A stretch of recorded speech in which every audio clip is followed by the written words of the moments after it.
Hey, me again. So, you remember that video I did a little while ago about doing the Humira injection shot? So, what I didn't mention was the fact that my gastrointestinal Crohn's symptoms were starting to pop up anyway, slowly over time, over the past month or so. Originally, my doctor and I thought that because I was taking 9 milligrams of budesonide, and I don't mean like the inhaler, I mean the oral stuff. I was taking that for my Crohn's as like a steroidal, like immunosuppressant kind of thing. You know, kind of like the same reason people take it for asthma, and anti-inflammatory steroid. Take it for my Crohn's. Well, over time, I was weaning down from 9 milligrams to 3 milligrams over increments of a month. Increments? D increments? Well, anyway, I was down. Let's try that again. Been kind of a nervous wreck lately.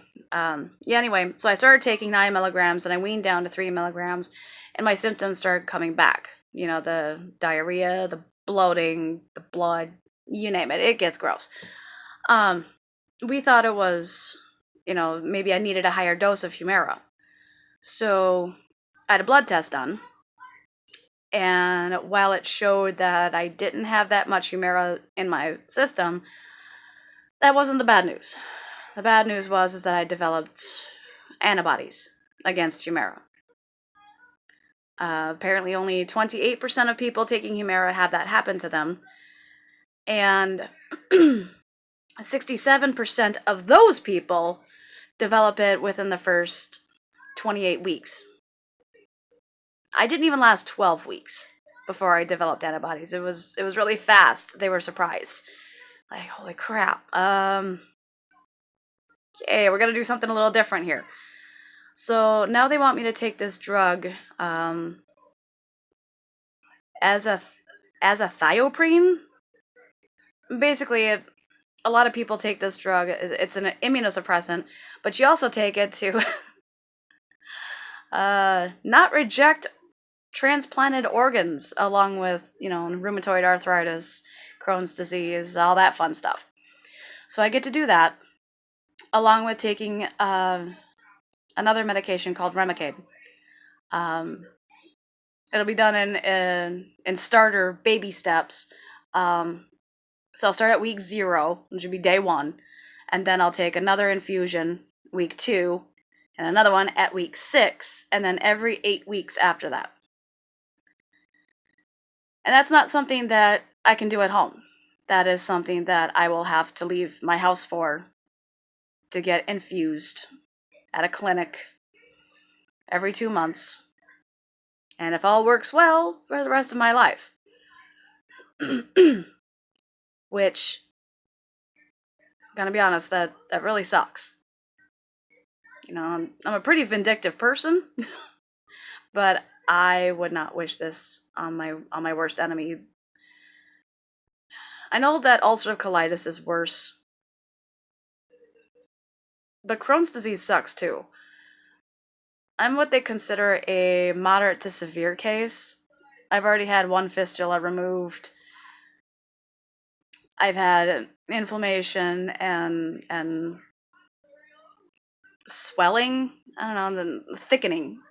I've had thickening at the terminal ileum, ulcerations at the terminal ileum, duodenitis, ileitis, arthritis, sacroiliitis. If it ends in itis, I've probably got it, along with a touch of acid reflux disease. So my gastro symptoms are just awesome, aren't they? I know that there are people out there that have it worse. There was one lady I was talking to where none of the treatments worked for her Crohn's disease, and she ended up with a colostomy bag. because it got so bad that they had to remove huge portions of her intestines. And knowing that that's the case of like the worst Crohn's disease ever, well, I already developed antibodies very quickly against Humira. And I'm scared. I am absolutely terrified that I'm going to end up being a case just like her, where a person just starting off with Crohn's disease just got their diagnosis, and oh yeah, I knew this lady. I had it pretty severe, and I don't want to be that lady. I want to be the lady that, oh yeah, you know, she's taking medication for it, but you know, she's doing pretty good. I want to be the best case scenario for once. I really do. You know, like when I gave birth to my first son. Worst case scenario, you ripped out an artery or two. Hemoglobin dropped down to 5. Sorry about that. I had to pause my video for a second because my youngest wanted orange juice.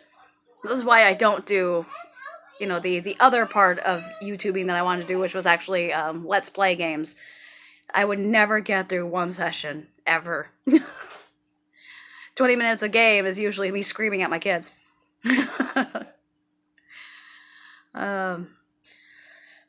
Anyway, so yeah, after the birth of my firstborn, that was the worst case scenario. My second one, Zachary, he was 2 months premature, but he ended up being the best case of a worst case, because all he needed was a feeding tube. He didn't need breathing. He needed a little bit of that blue light, that photo something or another. I can't remember. It was a long time ago. Well, a long time ago, 3 years ago. This is not that long. Anyway,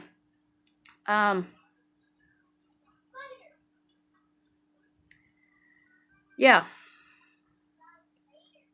And I used a breast pump the whole time that Zachary was in the hospital to make sure that he would at least get the colostrum, you know, because he had the feeding tube.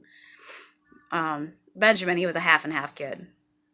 Half formula, half milk. You know, and then there was my SVT, where, well, worst case scenario is only like a 5% chance of it happening, but it'll be on the left side. The left chambers. Guess where the main one was? They had to go through my groin again. And they couldn't find the right SVT. They couldn't find it on the right chambers. They saw it, but then it disappeared. So I've still got SVT. They can't. They couldn't find it. You know, and being misdiagnosed with my back pain for almost 12 years. You know, I'm tired of these worst case scenarios. Yeah, my back pain was misdiagnosed for all that time because I thought I was either faking it, I wanted pills, I wanted sympathy, I wanted to get out of work. Even my closest friends didn't believe me. Well, 2 did. 2 of my closest friends did. Which, first my husband had, you know, was kind of controlling in the beginning of our relationship, so I lost a few friends from that, because I had to stay home all the time.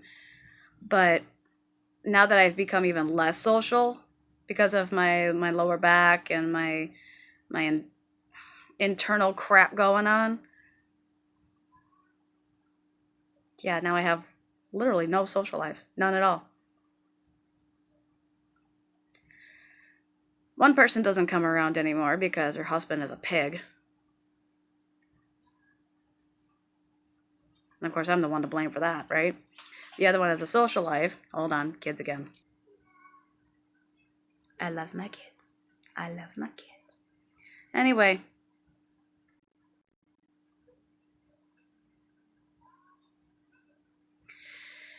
Yeah, so not really in a good place right now.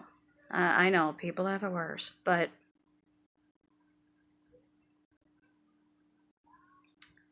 it's getting to the point where I don't know what's worse anymore. Yeah, I've survived sexual assault when I was younger. And, you know,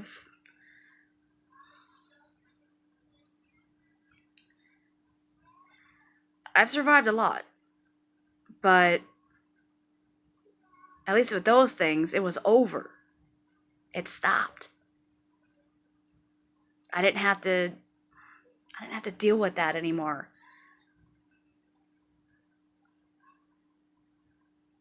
Because there was an end. And with this, there is no end. And there never will be. Because IBD, inflammatory bowel disease, it's a lifelong thing. It's forever. It's until the day you die. And remission, gosh, that could be something as simple as having less symptoms than you do now. Doesn't mean they're all gone.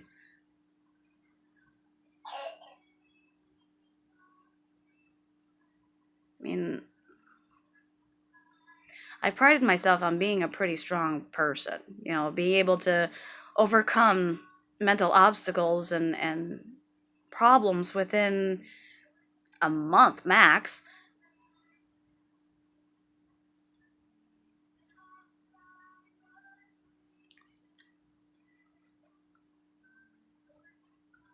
I haven't felt this down in ages.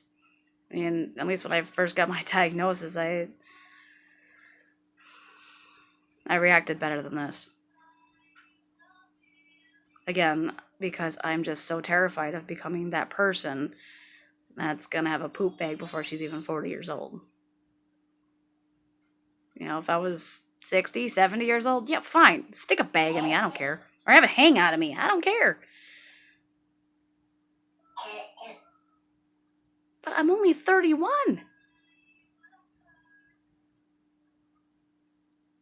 I was just diagnosed this last February. Just months ago. I've been dealing with the symptoms for decades? I don't know, the side pains I had from high school. That was the first symptom.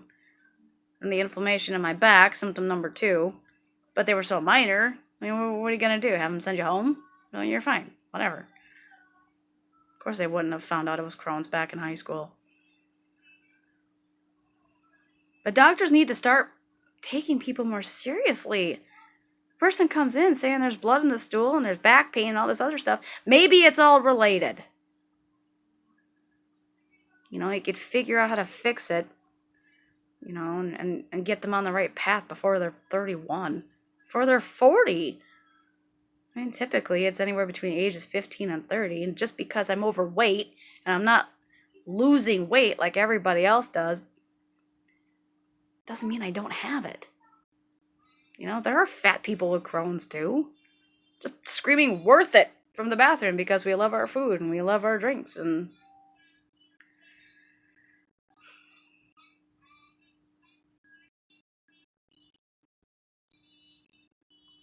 I don't know, it's just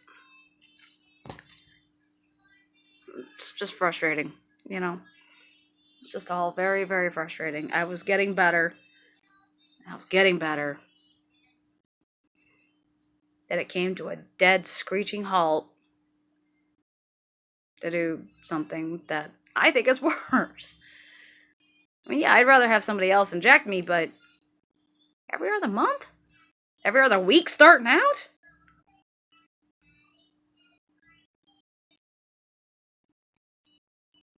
I mean, yeah, there's the diabetes with the insulin, but at least you're still doing that at home.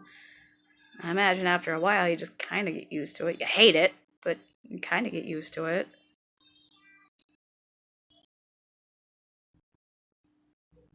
Right? I don't know. I don't have diabetes. I'm just trying to find something relatable about, I don't know, common problem. I don't know. Not enough people watch this that are going to care anyway.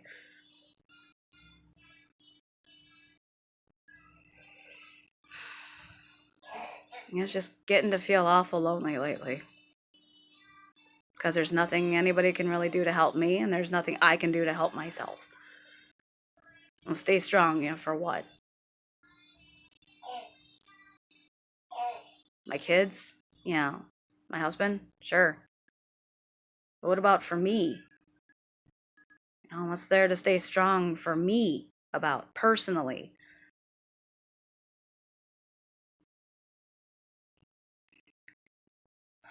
It's getting harder and harder to find that.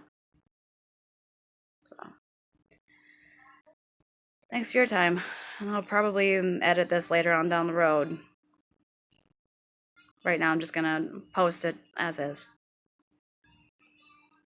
So, if anyone does watch this, thanks for your time.